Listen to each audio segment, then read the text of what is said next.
À l'initiative de l'association Posture, il y a 15 jours, durant la semaine de la presse, 4 équipes de jeunes rédacteurs dans les collèges Jean Perrin et Montgolfier à Paris et les lycées Claude Monet et Jean-Baptiste Say à Paris, Marcelin Berthelot à Pantin se sont affrontés dans une battle d'écriture. Les articles réalisés ont été mis en ligne et durant la semaine de la presse, les internautes ont pu voter pour ceux qu'ils préféraient. C'est à partir de ces articles gagnants et avec l'aide de Nicolas Salvi, journaliste, que nous avons conçu, après celle de l'année dernière, cette seconde émission de Radio Battle. Avant de démarrer, nous tenons à remercier nos professeurs, Florence Barbier et Madame Bouennec, Isabelle Roche, Thierry Labruyère, Élise Boucher, Sonia Leblond et Claire Maric, et les intervenantes de l'association Posture qui ont accompagné ce projet, ainsi que Radioclip qui nous accueille aujourd'hui. Alors bienvenue dans cette nouvelle édition de la Radio Battle, l'émission de radio qui donne la parole aux jeunes. Ça va, tout le monde est bien installé ? Oui. Alors autour de la table, pour commencer, nous avons avec nous la mystérieuse journaliste Quelqu'un, Louise, Amine, Anis, Elbach et Artus. Alors pour situer un peu, l'émission va se diviser en 3 thèmes. Le premier que je vous propose d'aborder concerne la rue, ou ce que les policiers appellent l'espace public. C'est un lieu qu'on connaît tous très bien, qu'on emprunte tous les jours, mais surtout c'est un lieu qui est beaucoup revenu dans vos textes. Et on va commencer tout de suite avec un texte de fiction venu du collège Jean Perrin qui s'intitule « Tragique anniversaire ». À la lecture, Anis, Louise et Quelqu'un. Mais avant toute chose, on va écouter Artus qui va nous décrire la photo qui a inspiré le premier article. Alors, c'est une photo d'Eric Worm. On peut voir au centre de la photo une poubelle avec des jambes de femme avec des talons aiguilles qui en dépassent, comme si elle avait été jetée dedans la tête la première. La scène se passe dans une rue, en plein milieu du trottoir, lors d'une journée ensoleillée. Le 11 mars dernier, les jambes d'une femme ont été retrouvées dans une poubelle de recyclage à Paris. Une classe de CP se rendait à la Gaîté Lyrique, leur enseignante les filmait, puis elle a découvert l'horreur. Les enfants étaient horrifiés, terrorisés, certains pleuraient et se roulaient par terre. Leur enseignante, qui a préféré garder l'anonymat, a contacté les forces de l'ordre qui ont ouvert une enquête. Les enfants ont dû témoigner au commissariat du 3e arrondissement, accompagnés de leur enseignante. Un petit garçon nommé Jean-Pierre dit en pleurant « J'ai vu des grandes jambes avec les chaussures que ma maman elle portait hier soir. » Les enquêteurs ont découvert que la mère de cet enfant était portée disparue depuis la nuit précédente. C'est l'oncle de ce garçonnet qui l'avait signalé aux autorités. L'enquête a abouti et a démontré que les jambes retrouvées appartenaient à la mère de Jean-Pierre, qui s'appelait Marie Gwendoline. Les circonstances de sa mort étaient hors normes. Alors que son mari Jean-Frédéric et elle fêtaient leur 25e année de mariage, la soirée qui devait solidifier le couple avait tourné au cauchemar. Le couple avait passé 17 ans sans enfant. Marie Gwendoline était déclarée stérile, mais un miracle lui avait permis d'avoir un fils, Jean-Pierre.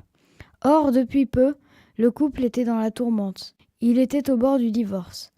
Jean-Frédéric avait donc pris l'initiative d'organiser un dîner à l'occasion de cet anniversaire. Pendant le repas qui s'est déroulé merveilleusement bien, Marie Gwendoline reçut un appel d'un collègue. Son mari, d'une jalousie maladive, prit le téléphone et vit l'appel. Il demanda des explications et Marie Gwendoline lui avoua que l'homme qui venait d'appeler était son amant et que Jean-Pierre était son fils. Jean-Frédéric, pris d'une immense colère, la frappa à mort avec un chandelier puis la démembra. Il garda la tête de Marie Gwendoline tel un trophée et il mit dans une poubelle recyclable le reste de son corps qu'il avait congelé.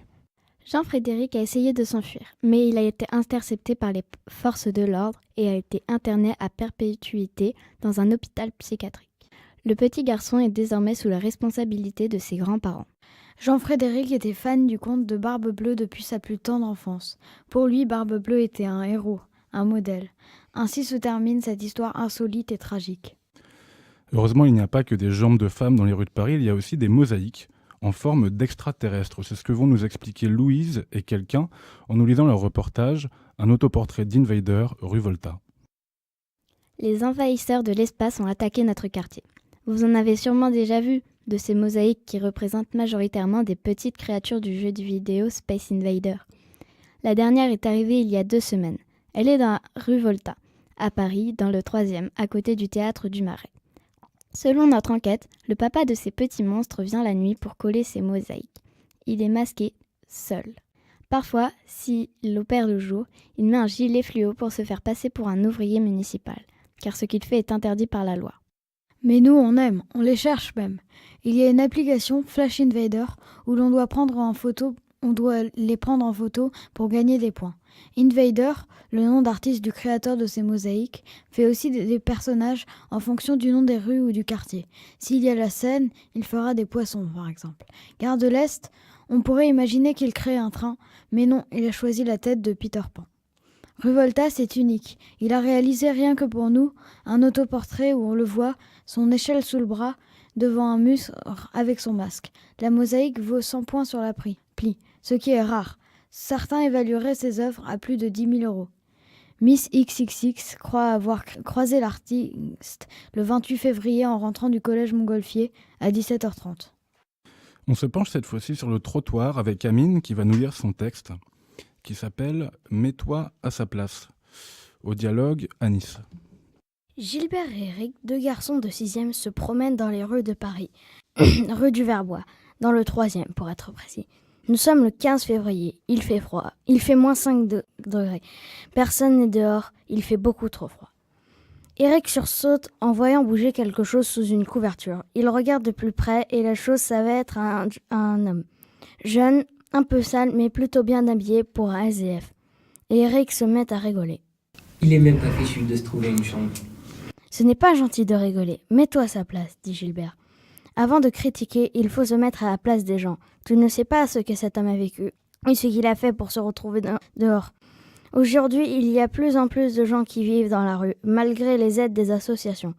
Ce sont peut-être des chômeurs qui ne peuvent pas plus payer leur loyer, ou des réfugiés politiques, économiques, climatiques, suite à une inondation ou une catastrophe naturelle.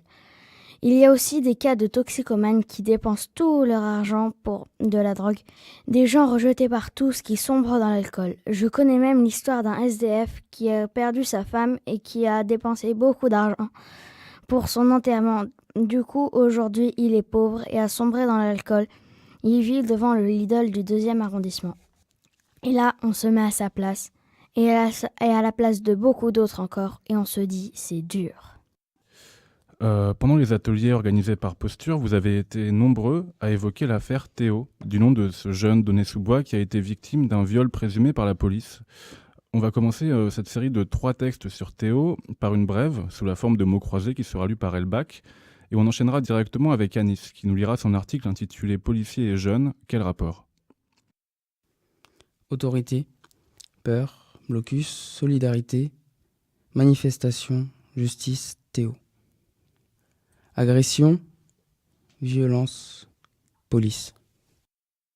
Le prochain texte est accompagné d'une photo. Tu peux nous la décrire, quelqu'un ? C'est un texte à partir d'une photo de Jean-François Monnier pendant la manifestation de soutien à Théo le 18 février. À l'angle d'une rue, on voit des jeunes qui font des selfies avec des CRS. Plusieurs événements ont secoué la population, notamment l'affaire Théo, qui a engendré des violences. Mais les policiers restent-ils les Big Brother des jeunes ? Et si le dialogue n'était pas totalement rompu ? L'après-midi du 2 février 2017 a été marqué par l'affaire Théo, du prénom de ce jeune homme gravement blessé par des policiers lors de son interpellation à Aulnay-sous-Bois. Une affaire dite sensible car elle a suscité des violences de la part des jeunes des quartiers de banlieue qui se sont sentis visés et qui n'ont pas hésité à exprimer leur colère et leur indignation en manifestant, en faisant des cassages un peu partout en France. Mais les policiers ont-ils vraiment perdu la confiance des Français ? 75% est notre chiffre du jour, et c'est le nombre de Français qui font confiance à la police. C'est ce qu'a révélé une enquête du gouvernement. Ce chiffre est à la hausse par rapport à l'année dernière. Ce chiffre, à mon avis, est expliqué par les attentats qui ont frappé la France de plein fouet en 2015 et en 2016, et où une solidarité sans précédent a tissé des liens encore plus forts entre les citoyens et les policiers. Une bonne nouvelle après des années de dialogue rompu. Rappelons-nous le rôle important que jouent les gardiens de la paix dans la société d'aujourd'hui. En effet, ils maintiennent l'ordre public et font face aux menaces auxquelles ils sont confrontés quotidiennement, parfois au péril de leur vie. Les chiffres parlent. Plus d'une dizaine de policiers perdent leur vie chaque année pendant l'exercice de leurs fonctions, qui sont de sauver et de protéger la population. Alors, les erreurs arrivent, mais Est-ce une raison pour attaquer nos héros de tous les jours? Aujourd'hui, la solidarité est plus qu'essentielle. À l'heure où la France vit sous la menace d'une nouvelle attaque meurtrière, posons-nous les bonnes questions. Sommes-nous avec ou contre les forces de l'ordre? Et si l'ennemi revenait chez nous? Serons-nous assez solides si au sein même de notre société, des violences éclatent? Et si vous êtes un jour victime, changeriez-vous d'avis sur les policiers? Moi, je suis avec les forces de l'ordre, car leurs responsabilités sont aussi les nôtres. Alors, avez-vous changé d'avis sur les Big Brother? Et pour clôturer ce premier tour de table consacré à la rue, c'est à Artus et Elbach de nous lire Jusqu'à quand, un texte signé Inès et Anaïs. Jusqu'à quand allez-vous continuer à nous prendre nos frères? Jusqu'où irez-vous? La mort de certains ne vous a pas suffi? Vous vous arrachez le cœur de nos mères, détruisez nos familles pour la justice que vous ne respectez pas vous-même. Ne prenez pas la justice comme excuse pour vous acharner sur de simples innocents. La devise de la République française est « Liberté, égalité, fraternité ». Sommes-nous vraiment libres, égaux et fraternels? Encore en 2007, les lois de la Constitution de 1958 ne sont pas respectées. C'est scandaleux.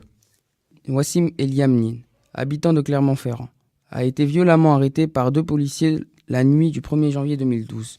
Sous le coup de cette violente arrestation, celui-ci tombe dans un coma de 9 jours.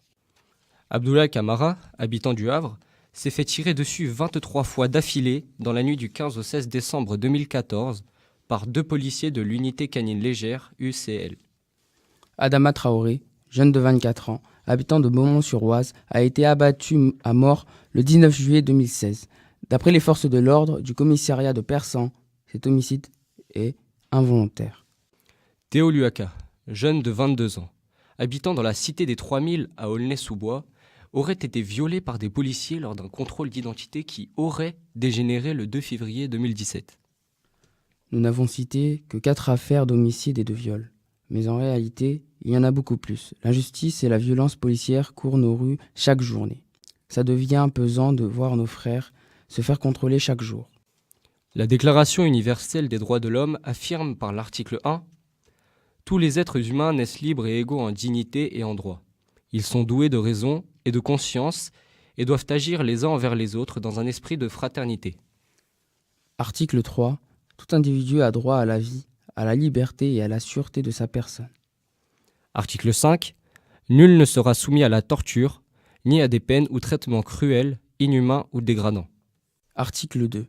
Chacun peut se prévaloir de tous les droits et de toutes les libertés proclamées dans la présente déclaration, sans distinction aucune, notamment de race, de couleur, de sexe, de langue, de religion, d'opinion politique ou de toute autre opinion, d'origine nationale ou sociale, de fortune, de naissance ou de toute autre situation. Ces devoirs sont-ils vraiment respectés? Demandez-le aux forces de l'ordre, ceux qui sont censés nous protéger de tout danger. Mais qui nous protège d'eux? Comme Angela Davis a dit, « Je n'accepte plus les choses que je ne peux pas changer. Je change les choses que je ne peux pas accepter. » Nous demandons justice pour tous ces délits involontaires. Alors je vous propose maintenant qu'on échange sur ce sujet qui occupe une grande place dans vos textes, l'affaire Théo.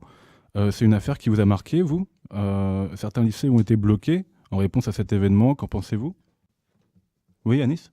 Je pense que c'est une réaction un peu exagérée pour ce que c'est, car Théo, c'est vrai, est un jeune qui, on se sent visé quand on connaît son histoire, mais ce n'est pas une raison pour atteindre d'autres domaines comme l'éducation qui est fort importante pour notre avenir.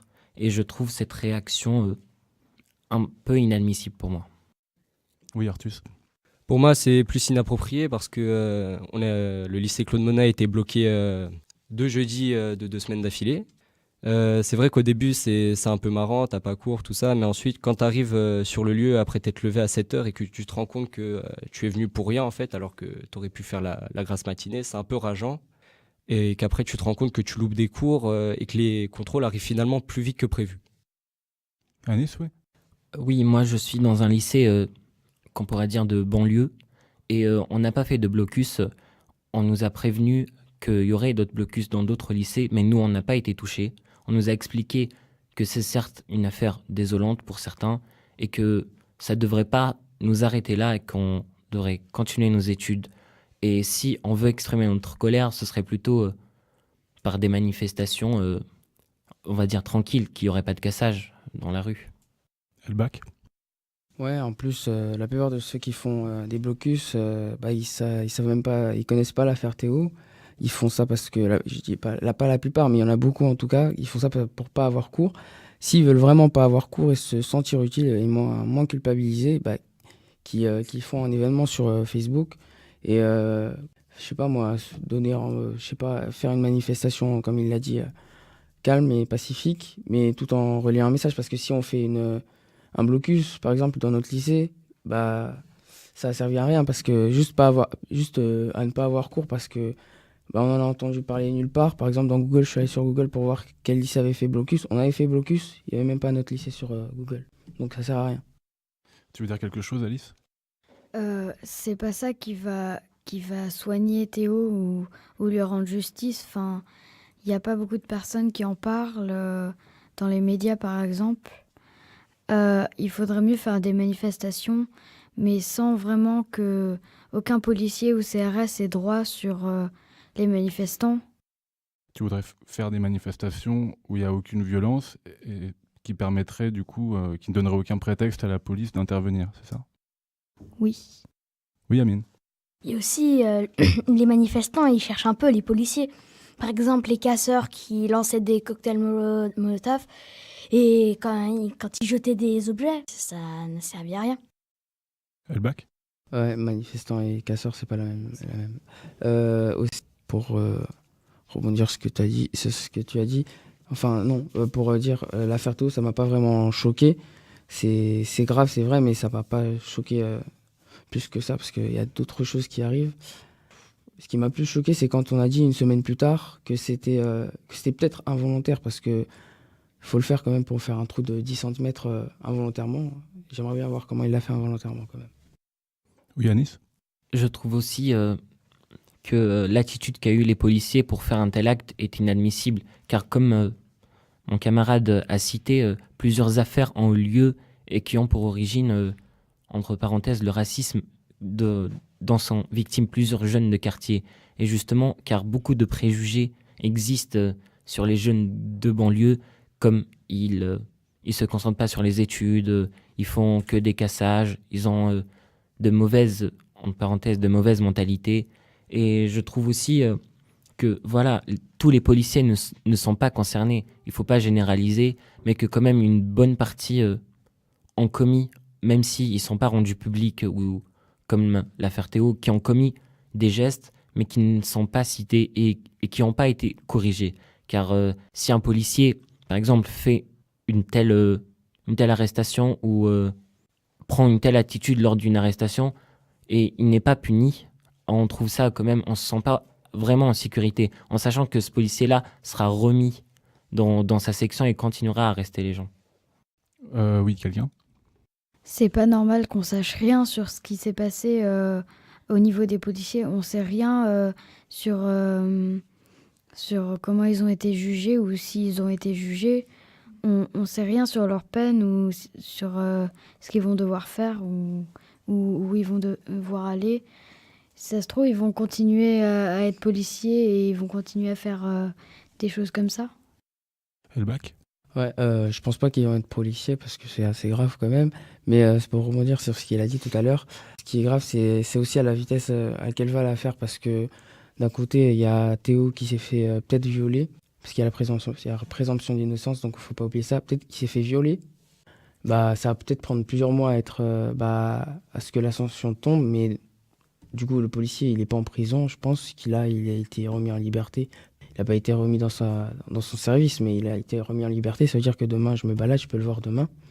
Alors que il y a des affaires, c'est vrai que les autres ils sont remis en liberté, par exemple François Fillon. Il y a des affaires qui vont en 2 semaines. Je sais pas, il a déjà été mis en examen. Je sais pas ce qu'il aura, mais la vitesse, elle est assez. Enfin, c'est pas la même. Alors que un viol, c'est plus grave. Pour moi, un viol, c'est plus grave qu'avoir détourné de l'argent. Oui, Anis. Après, je trouve que c'est aussi un peu la faute des médias qui ont, entre parenthèses, exagéré un petit peu les faits selon les chaînes, car il y a ceux qu'on voit qui ne l'affirment pas, mais qu'on voit à travers le reportage qui sont pour justement ces manifestations, les cassages, et que d'autres qui sont au contraire contre et qui trouvent ça désolant. Et justement, les médias, dans ces affaires, qui sont nombreuses, pas notamment l'affaire Théo, qui jouent un rôle à double tranchant, en fait. Ça peut être pour, ça peut être contre, ça peut inciter même des gens à... Il y a certains médias, quand ils relatent des faits, ils exagèrent, et ça atteint après certaines personnes qui se sentent visées, qui sont beaucoup plus proches de Théo et qui vont justement aller faire ces cassages, ces manifestations. Oui, quelqu'un pour finir ? Sur François Fillon, c'est pas que c'est plus important, mais s'il devient président, il pourra plus être jugé. Donc quand même, c'est un peu prioritaire. Merci pour ce débat, tout le monde. C'était vraiment très intéressant. Désolé Anif, il faut qu'on enchaîne assez rapidement. Maintenant, on va écouter un peu de musique. Louise, qu'est-ce qu'on va écouter ? Nous allons écouter une chanson d'Ed Sheeran nommée Shape of You.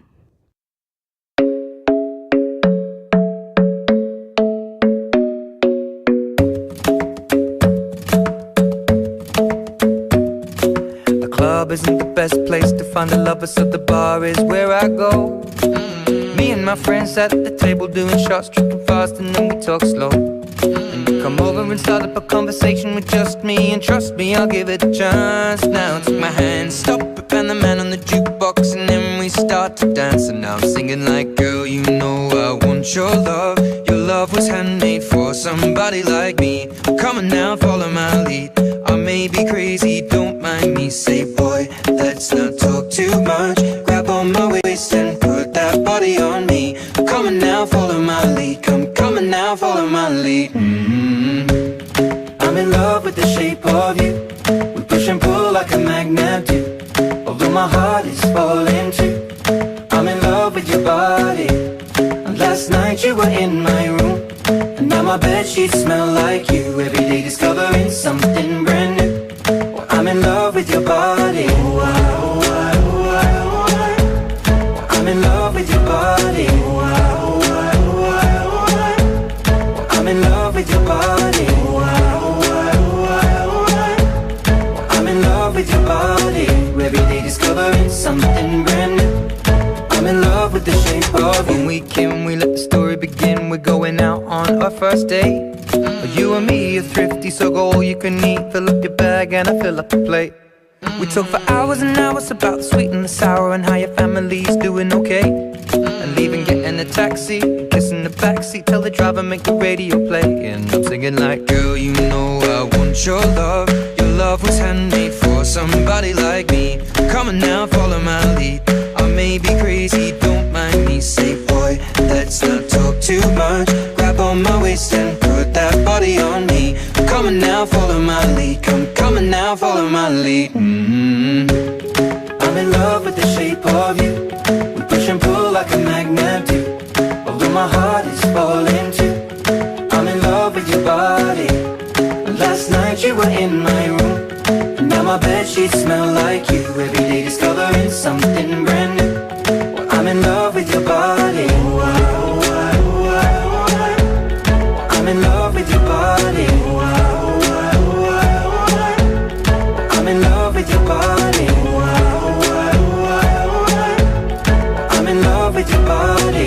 Every day discovering something brand new. I'm in love with the shape of you. Come on, be my baby, come on. Come on, be my baby, come on. Come on, be my baby, come on. Come on, be my baby, come on. Come on, be my baby, come on. Come on, be my baby, come on. Come on, be my baby, come on. Come on, be my baby, come on. I'm in love with the shape of you. We push and pull like a magnet do. Although my heart is falling too. I'm in love with your body. Last night you were in my room. And now my bedsheets smell like you. Every day discovering something brand new. Well, I'm in love with your body. Come on, be my baby. Come on, come on, be I'm in love with your body. Come on, be my baby. Come on, come on, be I'm in love with your body. Come on, be my baby. Come on, come on, be I'm in love with your body. Every day discovering something brand new. shape of you. On est toujours sur Radio Battle, c'était Shape of You de Ed Sheeran. Et on va maintenant passer à la deuxième partie de l'émission qui sera consacrée cette fois-ci à des textes plus personnels. On va donc parler maintenant de vos vies, de vos craintes, de vos envies, de vos espoirs. De nouveaux jeunes viennent de nous rejoindre en studio. Nadir, bonjour. Bonjour. Narges. Bonjour. Marius. Bonjour. Olivier. Bonjour. Et Thaïs. Bonjour. Bienvenue.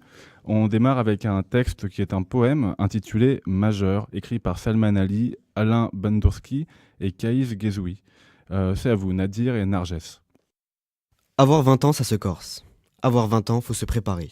Comme la préparation d'un bon couscous. C'est compliqué. On veut continuer nos études, on veut être autonome, on veut être responsable. Avoir 20 ans, c'est risqué. Comme un surgelé périmé. On peut faire une boulette, comme faire un enfant et ne pas l'assumer. On n'est plus mineur, pour une infraction, on peut aller en prison. Pour l'avenir, on fait son chemin. On veut trouver un métier qui convient. Et hop, on est motivé, on vit une vie pimentée, on est chaud comme de la sauce piquante. De leur côté, Olivier et Kellydon ont choisi de s'intéresser au permis de conduire, cette terrible épreuve qui annonce souvent l'entrée dans l'âge adulte. Olivier et Marius, on vous écoute.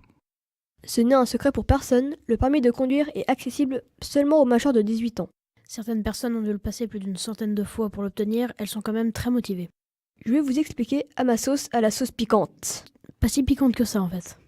Selon moi, le permis de conduire, mieux vaut avoir à 20 ans. Car il faut se préparer mentalement et réviser ses panneaux de signalisation. Un peu de sérieux quoi. Quand vous l'aurez obtenu, vous aurez 12 points. Si vous faites une boulette, une infraction, alcool au volant, excès de vitesse, mauvais équipement du véhicule, etc. la police vous enlèvera des points. Si vous n'avez plus de points, ça se corse très vite. On vous enlève le permis de conduire. Quel dommage.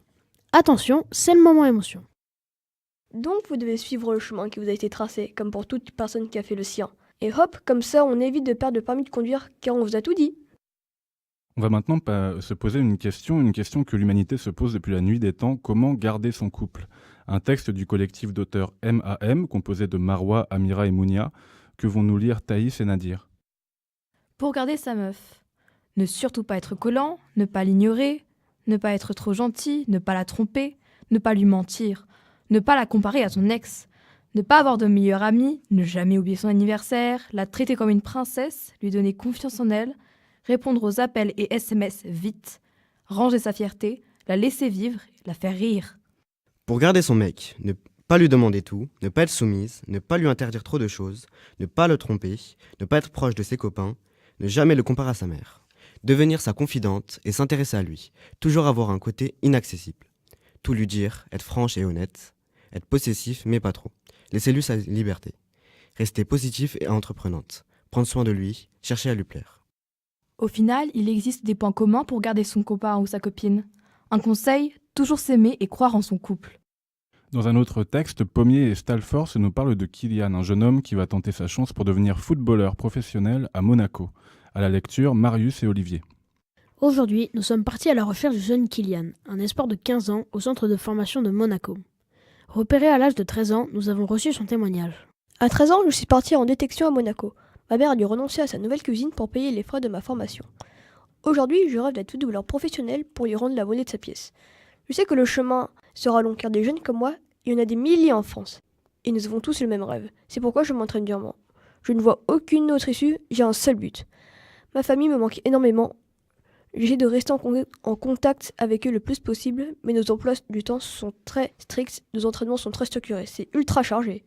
Tu auras toujours d'être à sa place. Ce qu'il faut savoir, des cas comme Kylian, il y en a plein d'autres en France. Très peu de personnes en formation deviennent professionnelles, moins de 5%. Beaucoup de déceptions apparaissent. Les sacrifices sont importants et la situation post-centre de formation peut être très mauvaise sans diplôme. Sport toujours, Maxime Fer et Abbas Nassar ont testé pour nous 2 clubs sportifs et visiblement ça n'a pas été de tourpeau. Nadir et Thaïs, c'est à vous.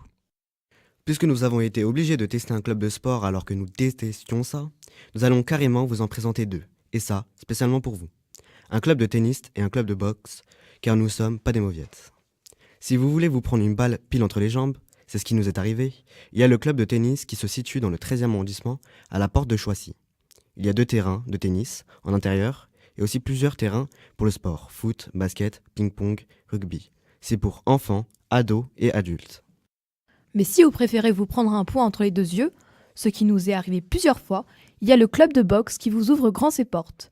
Il se situe rue des Orteaux, dans le 20e arrondissement. Il y a une salle de boxe, un street et un terrain de basket. Dans cette salle, votre vie va changer dans le bon sens du terme. Si vous arrivez en retard, on vous dira gentiment de faire des pompes et abdos. Puis, si vous faites mal l'exercice demandé, on vous mettra doucement et gentiment à terre en vous disant des mots doux. Et quand le cours sera terminé, on vous punira parce que vous avez dérangé, en vous apprenant une nouvelle technique, mais sur vous. L'entraîneur vous met à terre et vous fait manger ses chaussettes. Allez-y, nous nous sommes dérangés pour vous et nous ne voudrions pas avoir fait tout ça pour rien. Et on va finir ce tour de lecture avec À bientôt, un texte de Lucie que tous ceux qui ont un grand frère ou une grande sœur apprécieront. Narges, c'est à toi. Quand tu m'as annoncé cette nouvelle, à moi et à nos parents, j'ai été étonnée, contente et triste. Contente de savoir que tu avances pas à pas vers ton but. Triste de savoir que tu t'éloignes, de ne plus te voir tous les jours. Lorsque je t'ai dit au revoir, mot difficile à prononcer, c'était un mélange de déception mais aussi d'admiration qui se trouvait dans ma voix. Ce qu'il y a de frustrant avec les frères et sœurs, au contraire des relations amoureuses, c'est que la séparation est programmée depuis longtemps. Mais il y a au moins un point positif. Une fois la mélancolie de la rupture passée, on devient les meilleurs amis du monde. Et quand je t'ai dit au revoir, je ne le savais pas encore. Merci à tous pour ce tour de lecture. Avant qu'on passe à la suite, je voulais vous proposer un petit débat et vous poser cette question. C'est pas une question simple, hein. C'est quoi le plus important pour vous aujourd'hui ? Oui, Narges. Le plus important pour moi, c'est d'être lié à sa famille. Moi, personnellement, j'ai 4 sœurs et un frère. Ils m'ont toujours soutenue. Ils ont toujours été là pour moi. Oui, Thaïs ? C'est vrai que je suis d'accord, mais la famille aussi, ça peut être quelque chose de compliqué dans les séparations, les problèmes.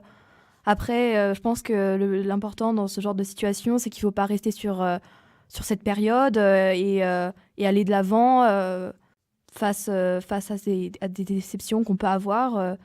Je pense qu'il faut plus penser au passé quand on a fait des échecs ou quand il est arrivé quelque chose qu'on n'arrive plus à... quelque chose qui a été difficile dans notre vie. Et je pense qu'il faut avancer et qu'il faut passer. Olivier ? Pour moi, c'est éviter de rester dans le train quotidien et de profiter des choses exceptionnelles comme pour moi. Aujourd'hui, j'étais à la radio, ce que je n'ai jamais fait auparavant. Donc pour toi, c'est de faire des choses nouvelles qui est important. Oui. Oui, Marius ? Moi, je pense que c'est de s'intéresser à ce qui se passe dans le monde et pas seulement chez nous. Par exemple, de ne pas arriver quelque part un jour sans savoir qu'il y a eu des problèmes dans le monde. Par exemple, moi, ça me choquerait si un de mes amis, je lui annoncerais qu'il y a eu un attentat quelque part à Paris et qu'il ne serait même pas au courant.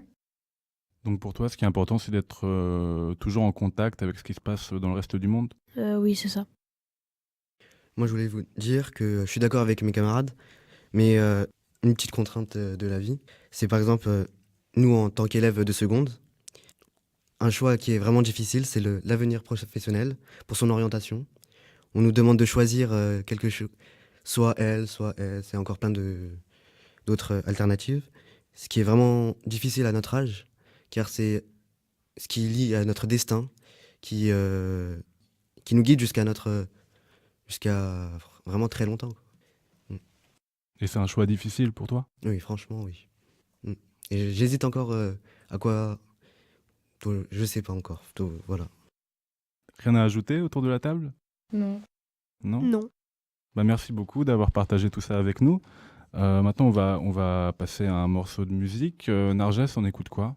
On va écouter Comme d'hab de Section Pull-Up.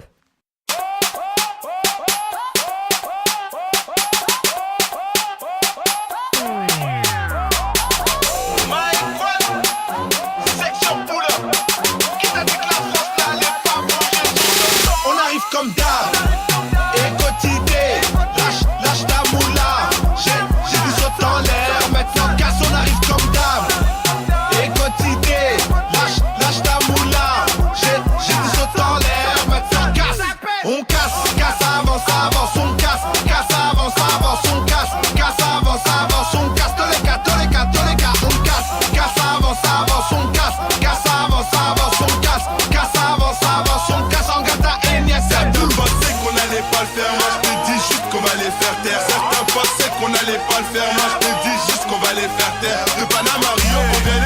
à lever les mains, à croiser les mains, à baisser les, baisser les, baisser les, baisser les, baisser les, baisser les, baisser les. On arrive comme d'hab, et quotidien, lâche ta moula. J'ai du saut en l'air, maintenant casse, on arrive comme d'hab. Et quotidien, lâche ta moula. J'ai du saut en l'air, maintenant casse. On casse, avance, on casse, avance, on casse, avance, on casse. Tous les cas, on casse, avance, on casse, avance, on casse, avance, on casse. En gata, il n'y a pas de hop, qui t'a dit qu'on est des deux. Après saut en l'air, on arrive en se fort. Hop, Rihanna en tête à tête. Appelez-moi tous les renforts. On s'est dit stop, mais la machine est lancée. Peux plus reculer devant les attentes. Maintenant que tu commences à nous voir, tu réfléchis. Rien que tu m'appelles et moi je te mets en attente. On arrive comme d'hab, et quotidien, lâche ta moula. J'ai du saut en l'air, maintenant casse, on arrive comme d'hab. Et quotidien, lâche ta moula. J'ai du saut en l'air, maintenant casse. On casse, avance, on casse, avance, on casse, avance, on casse. Tous les cas, on casse, avance, on casse, avance, on casse, avance, on casse. En gata, il y a ta blue.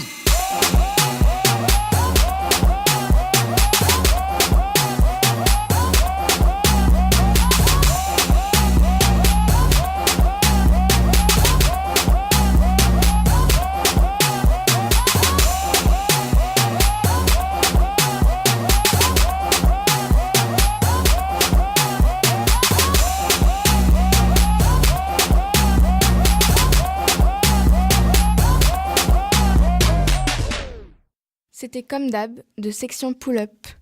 Vous êtes toujours sur Radio Battle. Alors on a vu que vous vous intéressiez beaucoup à votre avenir, à ce qui se passe dans les rues. Alors il est presque logique que vous vous intéressiez aussi à l'actualité. Donc on a réuni pour cette dernière partie tous les textes qui traitent de l'état du monde. Pour en parler, nous avons été rejoints par Safa. Bonjour. Bonjour. Madeleine. Bonjour. Saïda. Bonjour. Fatoumata. Bonjour. Et Anna. Bonjour. Bienvenue. Je vous propose de commencer par deux textes qui traitent chacun à leur manière de la question de la mixité et de l'amour. Le premier s'appelle justement La première fois et il sera lu par Safa. Et on enchaînera avec Nigger, un texte signé Asia Ouaj, Céline Zu, Lou Boujard et lu par Safa. Chers auditeurs, je vais aujourd'hui vous raconter l'histoire d'Adam et Anastasia. Pour des raisons d'anonymat, j'ai décidé de changer les noms. Adam était plutôt un jeune réservé et timide, le contraire d'Anastasia, qui était plutôt avenante. Ces deux jeunes étaient alors âgés de 21 ans, côtoyaient des universités différentes, leur seul point commun était leur lieu de résidence. Anastasia venait d'emménager dans l'immeuble d'Adam. Ils s'étaient rencontrés une fois dans l'ascenseur. Un jour, alors qu'Adam rentrait de la mosquée, il vit les beaux cheveux afro et le sourire d'Anastasia, ce qui lui procura un sentiment de bonheur inexprimable. Ce jour-là, ce fut la naissance de leur amour malgré leurs différences religieuses. Anastasia était d'origine éthiopienne, elle était noire et juive, et lui était musulman. Après plusieurs mois de fréquentation, ces deux croyants voulurent se marier, mais ils ne furent pas d'accord sur la cérémonie, donc ils décidèrent de faire un mariage civil. Ce mariage est possible grâce à la laïcité. La laïcité est une très belle chose qui permet d'unir deux personnes qui s'aiment.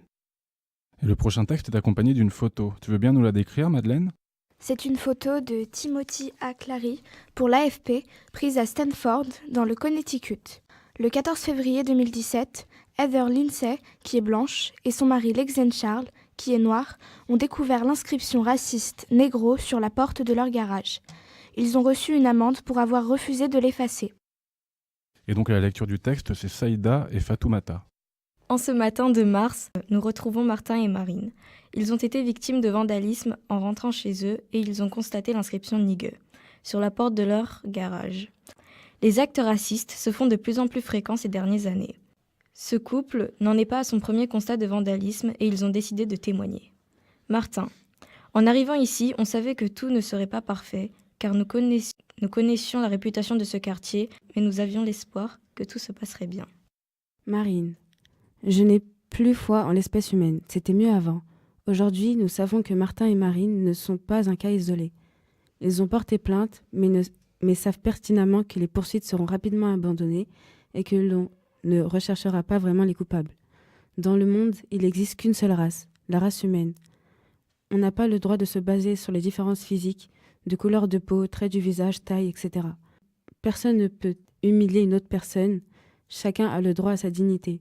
L'essentiel pour nous est le respect d'autrui. Malgré ces événements, le couple reste uni. Merci à vous deux. On passe maintenant à un texte un peu insolite et écolo qui nous parle d'un nouveau mode de vie, la maison bouteille, inspiré de la photo d'une performance d'Abraham Poincheval.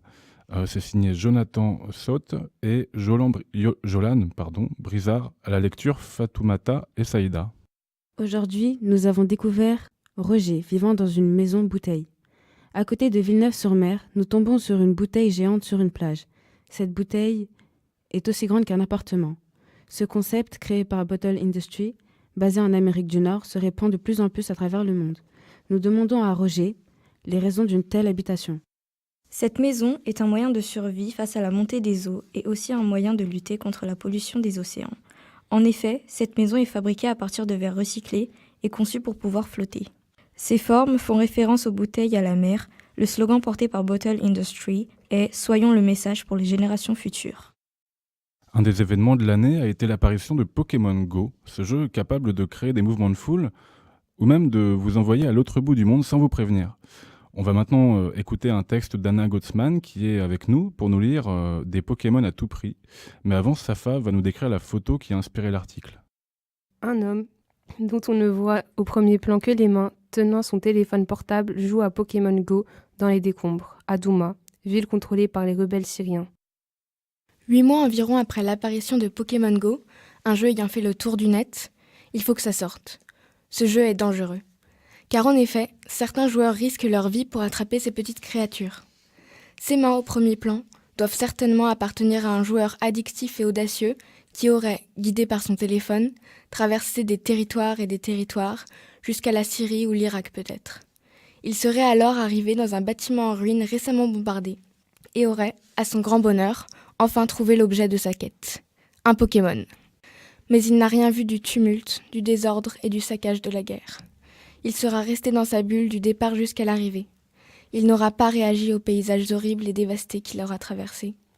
Et il n'en saura rien, car il était guidé par son téléphone et non par ses yeux. Vous avez été visiblement beaucoup marqués, et vous n'êtes pas les seuls, par l'élection de Donald Trump à la présidence des États-Unis. On va d'abord écouter un texte qui s'intitule « Pas d'envol », signé Randy et Romain, et qui sera lu par Madeleine, Fatoumata et Anna. Et on enchaînera directement avec Madeleine qui nous lira son texte « Le fléau de l'humanité ». Le premier texte, donc Pas d'envol, s'inspire d'une photographie qu'Anna va nous décrire. On voit un aéroport au soleil, et au premier plan, une passerelle d'embarquement plein de personnes qui attendent pour embarquer dans un avion. Mais l'avion n'est pas là. Nous attendons un avion sur une passerelle d'embarquement. Je me demande s'il viendra un jour. Je suis congolaise et je voulais prendre l'avion pour fuir la guerre civile et la dictature dans mon pays. Mais plus j'attends, plus je pense qu'il ne viendra jamais. Je ne suis pas seule. Mon mari et mes enfants m'accompagnent. Je suis malienne. Je n'arrive pas à me nourrir ni à nourrir ma famille. Je pars pour gagner de l'argent et pour le leur envoyer. Je suis guinéenne. Je ne parviens pas à poursuivre mes études dans mon pays. Je pars pour pouvoir aller à l'université. Je suis gitane. Je n'ai pas d'abri fixe et je suis maltraitée dans mon pays d'origine, la Roumanie. Je pars pour trouver l'égalité des droits et la liberté. Je suis syrienne, je suis afghane, érythréenne. Je suis Donald Trump et j'interdis aux immigrés de rentrer dans mon pays. Donald Trump. Ces deux mots sont pour moi un objet de répulsion. Ce nom appartient à l'un des hommes les plus horribles que la Terre ait jamais portés. Un homme qui déconsidère certains humains. Il insulte les Mexicains, les traite de voleurs. Il insulte les musulmans, tous suspects d'appartenir à Daesh. Il insulte les femmes et les considère comme des objets qu'il peut attraper par lâche. Il insulte les médias qui ne raconteraient que des fausses informations. Il raconte que le réchauffement climatique est une invention des Chinois, que ce n'est pas du sérieux. Toutes les discriminations cohabitent dans l'esprit de Trump. Il ne pense qu'à lui, qu'à l'argent. Il ne supporte pas que des gens ne soient pas d'accord avec lui. Cet homme respire la cruauté. Pour lui, l'humanité est divisée en races, certaines inférieures à d'autres. Pour lui, nous ne sommes pas égaux.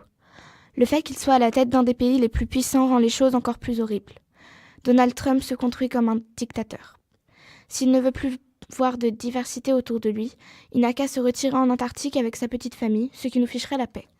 Qui que nous soyons, Mexicains, musulmans, juifs, hommes, femmes, blancs ou noirs, nous avons droit à l'égalité.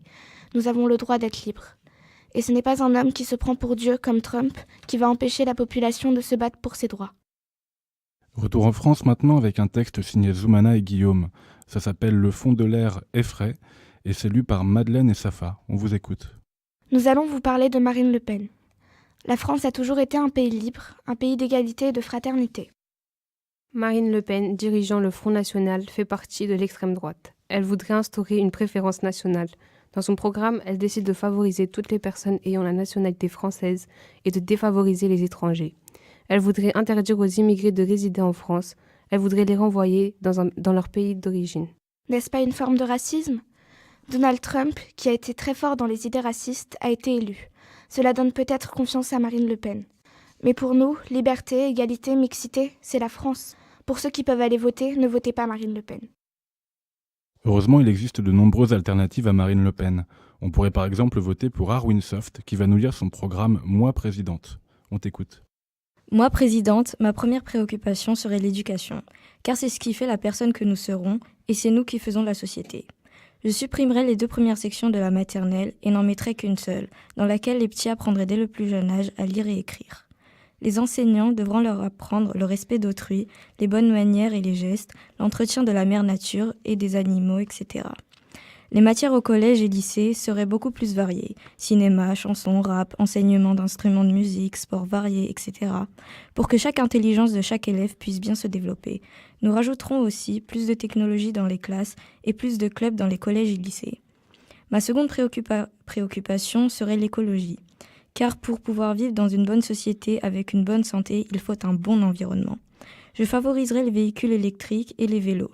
Nous multiplierons les moyens de transport. L'État versera une allocation exprès pour voitures électriques et pour ceux qui ont le permis, et une pour véhicules électriques en général, trottinettes, overboard, etc. Ceux qui utiliseront des véhicules non électriques, qui utilisent le carburant, devront payer une taxe en plus sur le carburant. Nous favoriserons les énergies renouvelables. Ma troisième préoccupation serait bien sûr l'économie. Car pour que tout cela fonctionne, il faut que le pays ait une économie stable et solide. Pour cela, nous favoriserons l'exportation, le tourisme, les projets internationaux tels que les festivals culturels. Nous développerons de nouvelles compétitions cinématographiques, musicales, sportives. Pour cela, tous les pays participants y contribueront. Mes autres préoccupations seront le renforcement de la sécurité publique, la santé, les technologies, comme les Wi-Fi dans tous les centres-villes. Bien sûr, si j'étais présidente. Merci. Alors maintenant que le tour de lecture est terminé, je vous propose un petit débat avant de mettre fin à cette nouvelle édition de Radio Battle. Voilà la question. Vous, que feriez-vous si vous étiez présidente ? Oui, Anna ? Moi, l'écologie, ça me préoccuperait beaucoup. Je trouve que maintenant, en ce moment, on en parle beaucoup, mais on ne fait pas grand-chose sur le réchauffement climatique aussi, pour améliorer... Et donc, quand on voit Donald Trump qui pense que ça n'existe pas, ça t'inspire quoi ? Oui, apparemment aussi, il va faire que les États-Unis fonctionnent au pétrole et enfin, c'est pas bien. Oui, Madeleine ? Je suis d'accord, l'écologie c'est important, mais il y a aussi quelque chose d'autre qui touche beaucoup le monde, c'est l'égalité homme-femme. Les femmes sont encore trop inégalitaires par rapport aux hommes. Il y a par exemple l'inégalité salariale. Il y a trop de stéréotypes sur les femmes.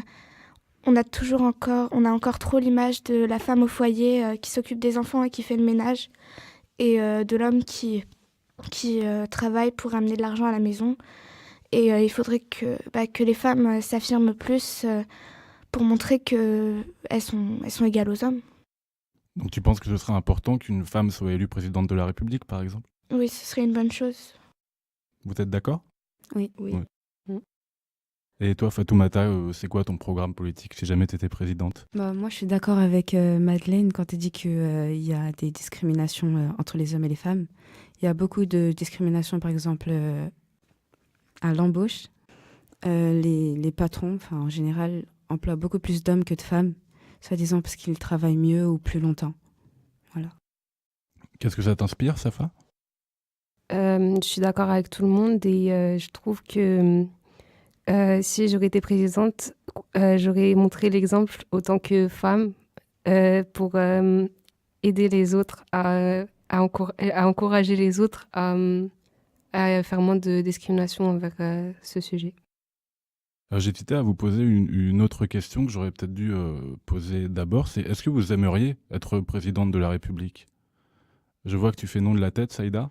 Non, parce que être présidente de la République, c'est beaucoup trop de responsabilités et je sais que j'en serais pas capable. Donc non, j'ai pas envie de devenir présidente de la République. Et vous? Moi non plus. Personne n'a envie d'être président autour de cette table? Non. Bon, on va finir avec ça. Merci d'avoir participé à Radio Battle et à bientôt. À bientôt. À bientôt.